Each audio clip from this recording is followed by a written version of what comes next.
Saya rasa semua orang yang ada kesempatan untuk menjadi eksekutif, kalau dia punya skill set yang baik, harusnya jangan nolak sih. Iya. Nggak boleh nolak sih. Itu karena buat negaramu gitu. Tapi menurut saya nggak bisa kedua-duanya ya.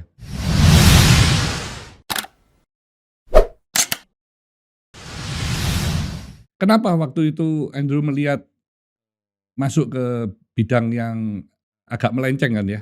Dari pekerjaan kan, ini kan lebih ke arah finance, terus you masuk ke Lifestyle lah ya, lifestyle. F&B ya. Ada makanannya juga ya? Iya. Saya belum pernah ke sana. Oh belum pernah ya? Belum, nggak pernah diundang soalnya. Kemarin saya undang Pak. Iya, Iya, iya. iya. Jadi itu kan dari sebelum tahun 2020 itu udah the biggest entertainment di Indonesia itu, Holy Wings itu. Oh gitu. Udah jadi omongan di udara. Oh. Bahwa ini yang paling Saya besar. aja yang nggak tahu berarti ya. Mungkin anaknya tahu Pak. Iya. Pada saat itu ya dia cash flow-nya sangat sehat. Oh. Nggak Terus kena dijual. pandemi baru problem. Baru problem. Jadi harganya murah nggak? Enggak. Mahal nggak? Enggak. Tapi dijual. Gitu loh. Saatnya kapan lagi nih? Ya. Once in a lifetime opportunity lagi gitu loh. Ya. Jadi harus masuk. Kembali kalau ke Pegadaian ya. Itu berapa persen kira-kira yang nggak bisa nebus gitu ya? Yang nggak bisa nebus, setiap barang jaminan berbeda-beda. Kalau handphone mungkin sekitar di bawah 10 lah. Sehatnya di bawah 10 ya, di bawah 10. Jadi dari 10 itu nggak nyampe 1 yang nggak bisa nebus. Rata-rata 9 orang itu. Karena itu data-data di handphone itu kan tetap di dalam handphonenya kan ya? Iya, jadi kita udah harus kasih tahu di polisinya dia harus backup sebelum dia gadaikan. Oke. Jadi pada saat dia gadaikan dan dia tidak bisa menebus, kita harus hapus sebelum kita jual. Oke. Itu ketentuannya. Sudah ada perjanjiannya ya sebelumnya. Ada, ya. Makanya akhirnya Andrew juga punya toko handphone ya? Toko handphone bekas atau ya, apa? Sinar Mutiara Sale itu elektronik bekas. Elektronik second ya. Itu cuma satu toko aja? Satu. Sekarang buka di Surabaya minggu depan. Oke. Baru toko kedua di Surabaya. Jadi itu termasuk grosir gitu ya? Karena grosir akan aja. jual ke toko-toko pengecer second hand gitu ya? Khusus grosir, khusus reseller. You enggak langsung ke pengecer kan? Enggak. Ke pembeli langsung kan tidak ya? Enggak, jadi justru memang visinya itu sekalian untuk majuin orang-orang yang pedagang yang niat kerja ini kan.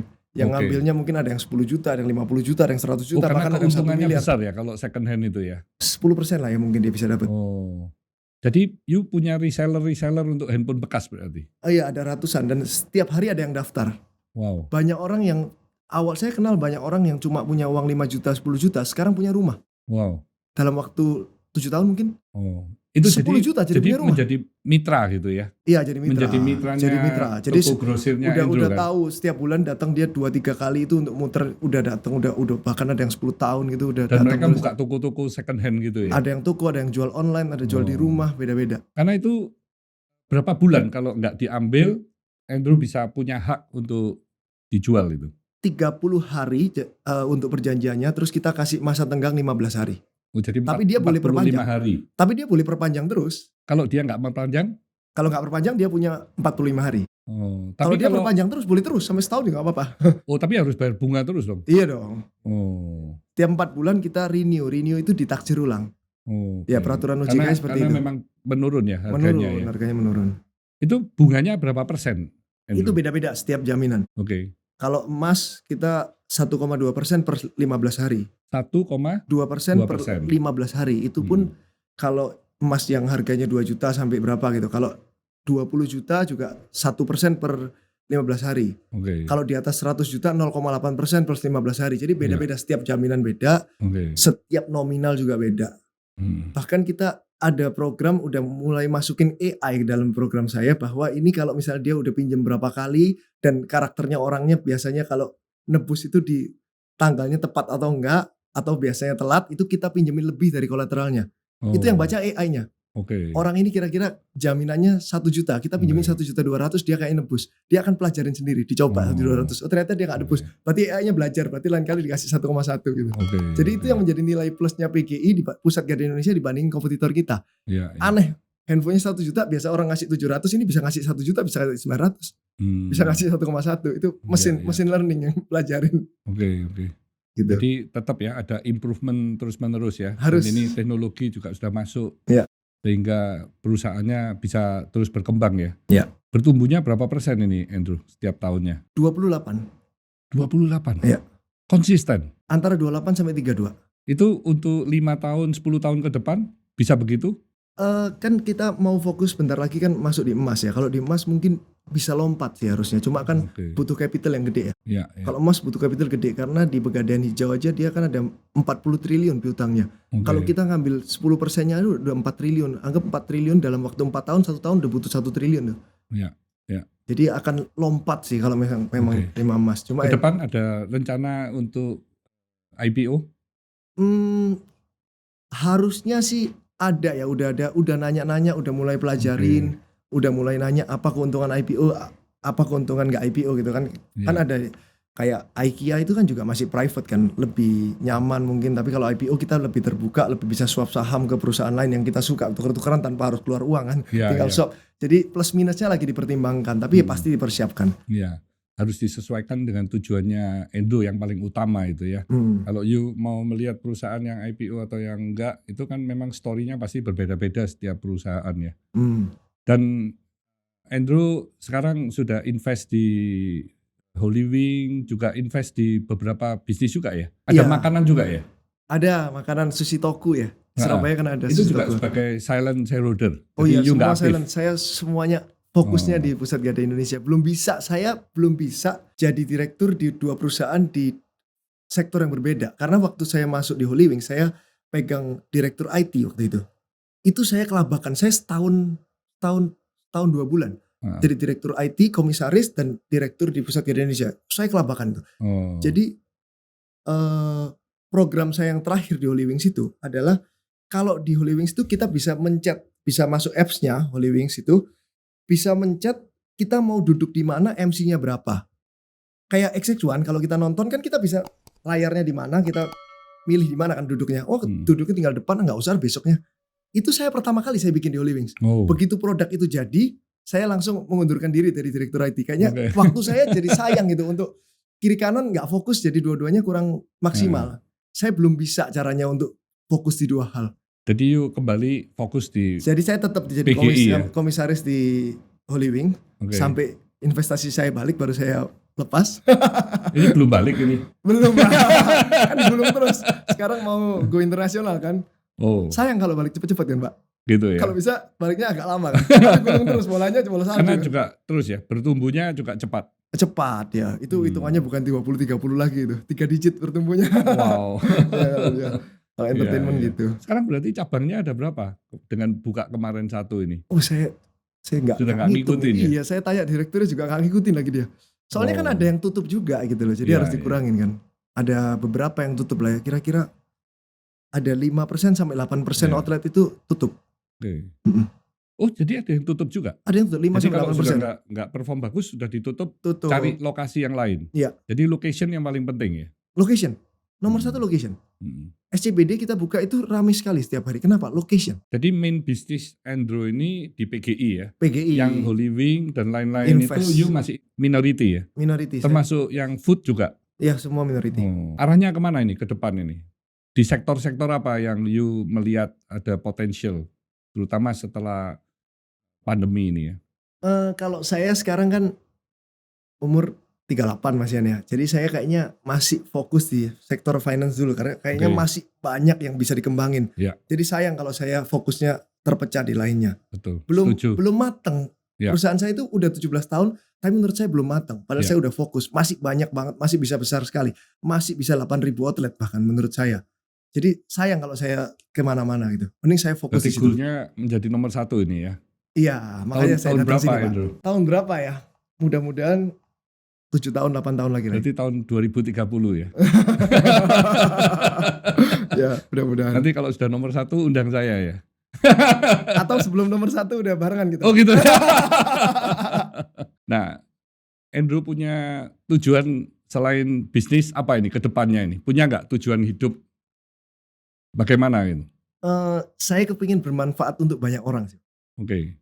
Skill saya yang ada, skill set saya 17 tahun saya pelajarin apapun itu, saya ingin berbagi ke orang. Kalau sekarang saya cuma bisa berbagi ke karyawan saya doang.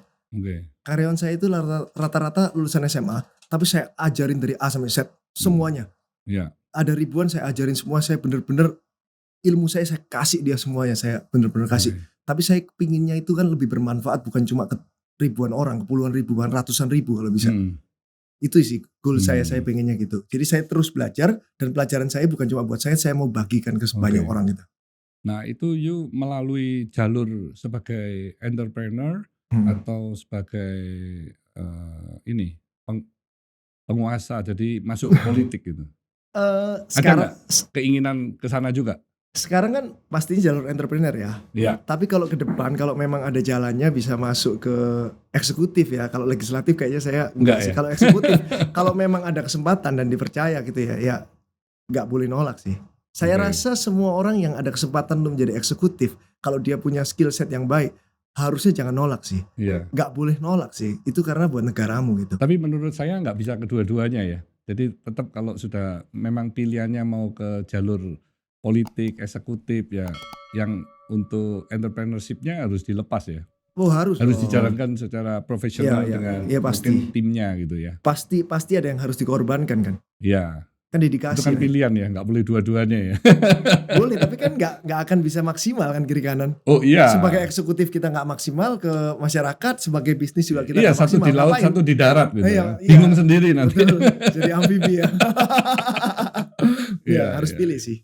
Cuma gitu ya kesempatan belum tentu datang. Tapi kalau kesempatan datang cuma sekali seumur hidup, harus diterima sih. Ya belum tentu datang sih, cuma nggak apa-apa. Kalaupun datang, saya siap gitu. Dulu saya pernah bercita-cita bahwa suatu saat nanti saya akan bagikan kisah saya kepada semua orang yang ada di sekitar saya. Ketika saya telah memiliki kesempatan, saya ingin kalian menjadi yang pertama mengetahui memori kisah saya dari kecil hingga menjadi pebisnis seperti sekarang ini. Tidak ada yang bisa melangkah sendirian. Dari kecil saya bertemu dengan berbagai banyak orang, mulai dari teman masa kecil, kerabat, istri saya, hingga rekan dan relasi bisnis yang membentuk saya menjadi seorang Hermanto Tanoko. Tidak hanya itu, rintangan dan tantangan yang datang harus saya hadapi dan terjang demi bisa sukses.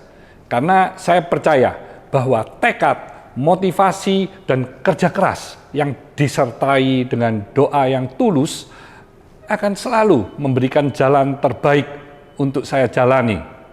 Karena itulah saya meluncurkan buku pertama saya berkonsep trilogi dengan menghadirkan 3 fase kehidupan saya agar dapat menghadirkan pengalaman membaca yang menyenangkan untuk Anda semua. Karena saya ingin semua generasi dan berbagai kategori umur dapat menikmati kisah hidup saya. Di dalam buku saya ini juga terdapat halaman kosong agar Anda juga bisa mencurahkan kisah hidup Anda dan menceritakannya kepada orang terdekat Anda. Tidak hanya membaca kisah hidup saya ingin Anda juga menghargai setiap proses kehidupan yang Anda jalani, mencatat kejadian penting dan memori yang kelak nantinya menjadi kenangan indah ketika Anda membacanya kembali. Saya berharap dengan trilogi buku Hermanto Tanoko Richer Mindset, Anda dapat inspirasi dan lebih termotivasi dalam menjalani hidup dan terus berkembang lagi. Stay humble, stay positive, stay on fire.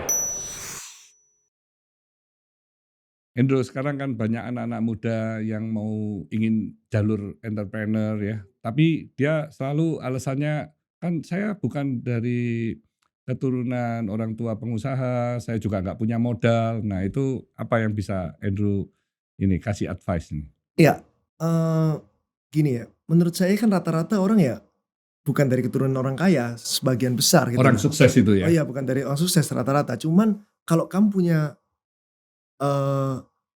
karakter yang bisa dipercaya orang, karakternya baik, pinter, punya skill set, bisa dipercaya. Jangankan saya mau modalin dia, Pak Hermanto juga nyari orang kayak gitu kan, Pak. Kita kan nyari anak-anak muda yang trusted, pinter, dan bisa mengembangkan usaha. Saya perlu 10 orang gitu, kalau bisa 100, kalau bisa 1000 orang kayak gitu. Itu yang kita mau kan. Pak Hermanto juga nyari orang kayak gitu sebanyak mungkin, kan gak perlu modal dia. Dia cuma perlu trusted dan pinter dan mau sukses. Betul kan Pak? Iya. Jadi ini sobat sukses yang mendengarkan ya. Andai kata yang mendengarkan ini 10% atau 20% bisa berubah ya. Wah, itu keren sekali ya. Jadi kita punya diskusi ini juga bisa bermanfaat untuk merubah mindset banyak milenial, Gen Z, Gen A, agar mereka juga mempunyai visi, mempunyai impian ya, yang ingin diraihnya ya. Karena semua tergantung diri masing-masing ya. Ya, mudah-mudahan podcastnya Pak Hermanto ini nggak cuma didengarkan, tapi dilakukan. Itu yang penting. Karena banyak orang punya ide, punya keinginan, habis itu cuma ditutup aja di buku ya, nggak dilakukan. Kan ada orang bilang bisnis itu 99% ide, 1% action. Iya. Kalau you langsung action ini, mulai skripsi langsung action ini ya. Wah ini keren, karena you satu founder yang memulai sebuah usaha yang dimana itu nggak ada kompetitornya. Jadi itu benar-benar blue ocean yang you start gitu ya. Iya. Bagi saya blue ocean, red ocean itu dua-duanya sama-sama menantang gitu. Ya. Iya. Dan Endo ini saat ini nggak ada nih kompetitor yang dari luar negeri atau dalam negeri. Kalau dari luar negeri kerannya masih ditutup sama Ojek. Oh ditutup ya. Masih ditutup. Karena saya tahu pinjol ya. Pinjol itu kan banyak dari luar yang masuk Indonesia ya. Nomini. Oh mereka pakai nomini. Nomini dia, ya. Belum boleh, dari luar belum boleh. Boleh masuk dari kalau udah IPO, luar boleh masuk. Nah kalau dengan perbankan, Andrew juga ada kerjasama nggak? Kalau saat ini? Nggak ada, kita nggak ada loan. Oh enggak ya? Nggak ada. Oh bukan loan aja, misalnya nggak tahu dari sisi operation bisnisnya, untuk jaminan, kan? Untuk apa ini nggak ada ya? Oh nggak ada, kalau untuk loan nggak ada, ya paling cuma untuk pembayaran, untuk transaksi aja pasti harus. Berarti you nggak ada loan juga dari bank ya? Nggak ada. Sangat liquid ini ya? Sebelum tahun 2016 itu bahkan kita nggak bisa minta loan dari bank. Usahamu itu apa? Orang belum diatur kok. Ya kan bank juga nggak mau. Nggak setelah punya PT itu? Iya setelah punya PT kan setelah 2016 berarti kan. Belum perlu loan karena udah jalan 10 tahun lebih. Oh jadi sudah sangat sehat. Perlu sih tapi harus lebih kenceng lagi larinya. Belum siap saya. Manajemen skill saya belum siap untuk bisa lari sekencang itu gitu. Jadi harus tahu diri juga. Kalau total karyawan berapa sekarang? 3.000 mungkin ya. Wow, berarti sudah nggak bisa mengenal satu-satu itu ya? Nggak bisa. Kepala cabangnya aja sudah nggak tahu ya? Nggak bisa. Ya tapi setiap karyawan yang masuk itu kan dilatih 6 hari. Dilatih 6 hari di kantor pusat saya, ada asramanya juga dan saya ngisi. Jadi semua karyawan yang masuk itu pasti pernah ketemu saya. Saya ngisi untuk kenalan. Jadi 3.000 orang itu udah tahu saya semua, udah pernah ngobrol sama saya semuanya. Saya sempatkan waktu itu konsisten untuk temuin mereka. Ini saya kemarin ke hotel saya ketemu staff, dia nggak kenal saya. Harus download podcastnya dulu dong, follow Instagramnya Pak Hermanto dulu dong. Gimana nggak kenal bosnya? Padahal kalau kenal bosnya gajinya naik 10% biasanya. Ini luar biasa ini ya. Jadi gimana cara ngontrol nantinya jadi 1.000 cabang ini? Jadi masing-masing provinsi gimana? Mulai dari direksi ada sudah ya sekarang? Nggak ada saya. Regional? Single fighter saya. Wow. Bener-bener single fighter. Regional dari masing-masing kota? Seluruh karyawan saya lulusan SMA. Berarti nggak pakai profesional. 1.000 cabang itu langsung ke Endo semua? Iya nggak ada, tapi nggak ada profesional. Semua saya ajarin dari nol. Pasti ada yang strukturnya. Ngontrol mereka? Ada strukturnya lah, ada GM-nya, ada area manajernya. GM-nya megang semuanya, area manajernya dibagi jadi 6 setiap provinsi. Di bawah GM ada area manajer ya. Area manajer memegang berapa cabang? Mungkin 100-an ya, 100 lebih mungkin. Bisa ya? Ya area manajer as a team kan. Area manajer punya wakil, punya admin, punya as a team. Iya, as a team itu punya kontrol 100. Kontrol, ya. Berarti ada 10 area manajer dong. Iya, kalau kurang lebih gitulah. Terus di bawah area manajer kan juga ada kepala area lah istilahnya ya. Kepala area memegang lagi ada kepala unit gitu kan. Ya biasalah seperti bisnis pada umumnya. Iya. Satu megang 100, satu megang 10, satu megang 1 gitu. Kontrolnya semua sekarang kan udah ada Zoom meeting juga lebih gampang lah. Ada gender laki perempuan semua you terima atau hanya laki aja? Rata-rata perempuan. Malah perempuan? Iya. Oh, oke. Perempuan lebih nggak cengeng. Nggak cengeng? Iya. Oh, Lebih tough dia. gitu ya. Ya lebih nggak milih-milih kerja juga ya. Andrew ini asprinya ada berapa? Loh, kalau Bang Hotman ini kan 100-an ya, 100 lebih mungkin ya. 200 katanya dia. Bang Hotman ini luar biasa, tapi penampilannya benar-benar seperti umur 33 ya. Iya, tapi saya kenal Bang Hotman kan udah 2 tahun, 3 tahun ya. Banyak sekali saya belajar dari dia loh. Kalau Hotman 911 itu kan saya ikut dia kan. Betul. Keluar kota gitu kan, saya di sebelahnya dia, ya bantu kan saya juga hukum. Saya lihat dia cara nanganin kasus, bukan cuma teori doang. Dia lihat ya, dia tahu dan jawabannya. Dia udah tahu, orang konsul dia udah tahu jawabannya di otak dia. Tapi dia pikir dulu bagaimana cara nyampeinnya sesimpel mungkin supaya orang ini ngerti. Ya, memang pinter tuh orang. Wah, luar biasa itu. Dia sampai psikologinya jago banget. Luar biasa. Ini gimana kalau saya post supaya banyak perhatian dari masyarakat. Ini nggak perlu di post. Ini saya harus ngomongin tahu. Ini harus saya tolak ini kasusnya. Tapi dia cara nyampein, cara nolaknya secara halus gimana supaya orangnya nggak sakit hati. Wah, jago banget. Jadi saya banyak banget belajar dari dia kemanusiaan. Dan Andrew kan juga sebagai affiliate lawyer juga di itu Hotman. pro bono sih, semuanya di Hotman 911 doang. Oh, jadi you setiap bulan bisa ketemu berapa kali sama Bang Hotman ini? Minimal 4 kali. 4 kali. Minimal ya? Itu. Oke. Berarti kembali lagi ke asprinya ada berapa? Enggak.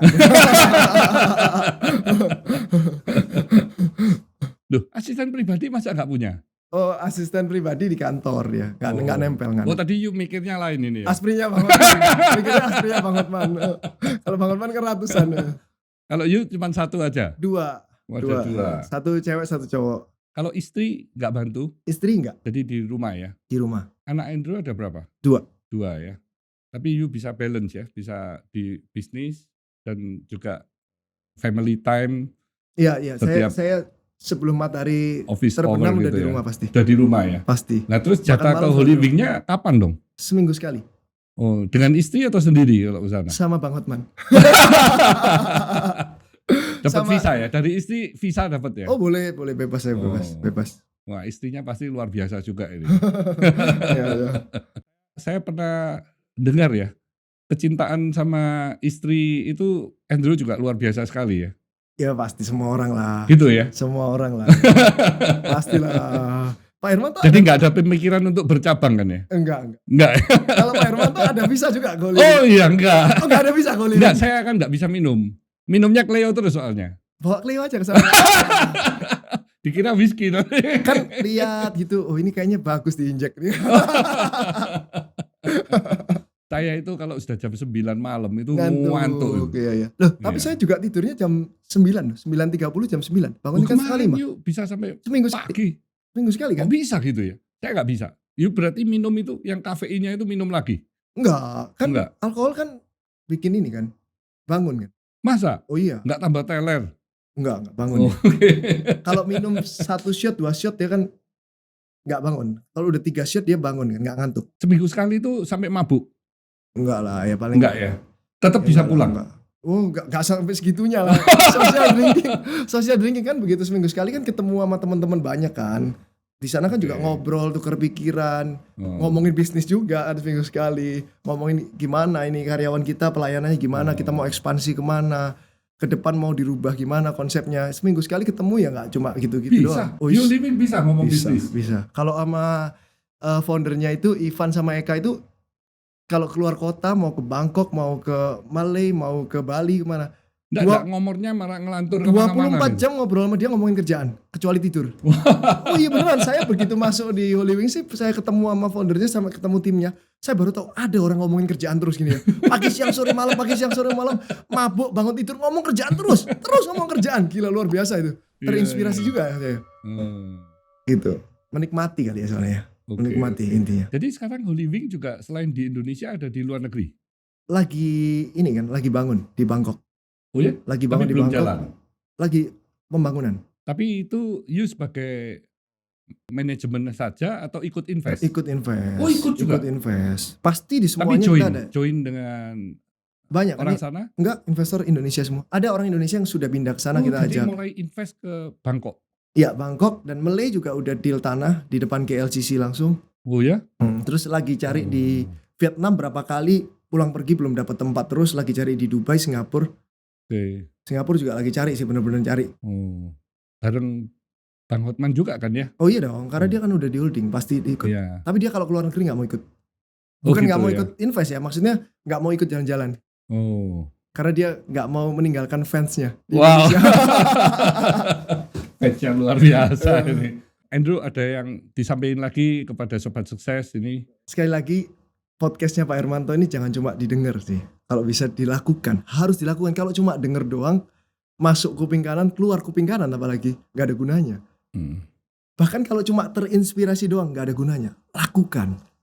Walaupun gagal, setidaknya sudah ngelakukan, sudah nyoba gitu ya. Itu aja dari saya. Thank you nih, Thank Andrew, you. atas waktunya, atas sharingnya ya. Semoga dari sharing-sharing Andrew ini bisa memberi inspirasi kepada Sobat Sukses ya. Karena Andrew memulai bisnis ini dari 100% hutang ya. Itu bisnisnya juga bisnis baru. Tapi dengan kegigihannya, dengan melewati segala macam tantangan, Andrew bisa menjadikan Pusat Gadai Indonesia ini menjadi perusahaan yang sehat ya. Ya. Ini luar biasa, sukses terus untuk Andrew ya. Terima kasih Pak Hermanto. Terima kasih. Stay humble, stay positive, stay on fire.